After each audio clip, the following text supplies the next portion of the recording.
How did you first hear about Hitbox, and what were your first impression on it? I believe I first heard about Hitbox on SRK, shoryuken.com, basically on a thread that said there was an all-button controller.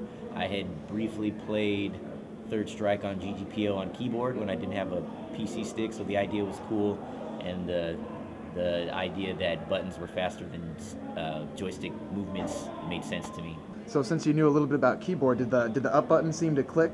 It made immediate sense because I've played Quake 3 CPMA and I jumped with space, so it was a easy. I had originally played WASD, and that took Hugo. I played Third Strike, so it took Hugo out of my arsenal because 360s were very cumbersome.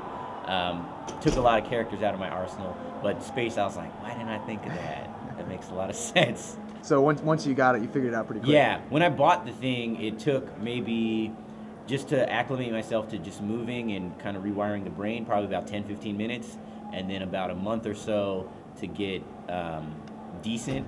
And then when I surpassed myself on a stick was probably around 3 months, and where I would be more comfortable taking it to a tournament than taking a stick.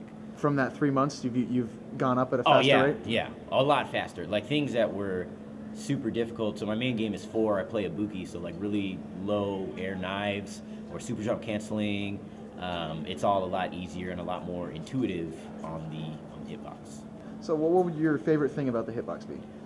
Everything related to simultaneous opposing cardinal direction, like abusing the system. So instant ultras. It really is, I mean, if you think about it, it makes the most sense. It's the most precise way of inputting directions on a fighting game. So you can abuse the system very well, specifically for Street Fighter. So DP shortcuts, instant ultras, all of that is really fast. So do you think when more people start repping this on the tournament scene like yourself, people start to figure it out and more people join on? The big thing is that it doesn't have, it's a theory thing right now. So there's not a lot of use in practice, and not to knock anybody, but the people that are practicing might not be the highest quality players.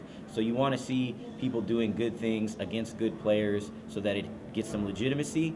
But it's the same as pad. When people in Tekken started winning Tekken on pad, became legitimate. When people in Marvel started winning Marvel on pad, pad became legitimate. Same thing with hitbox. I think once more people play well and people see it as a legitimate form of input, it will be a serious force to be reckoned with. Any shout outs or closing thoughts? Shout outs to Arcade in the Box, Tucson. Shout outs to Abe. Shout outs to Marvin, Latif. Sorry, Latif, for infiltration. Shout outs to Tucson, Arizona. Family in San Jose. Shout outs to Hitbox Arcade. Everybody. The whole world. Right on. All right. Thanks, man. Good deal.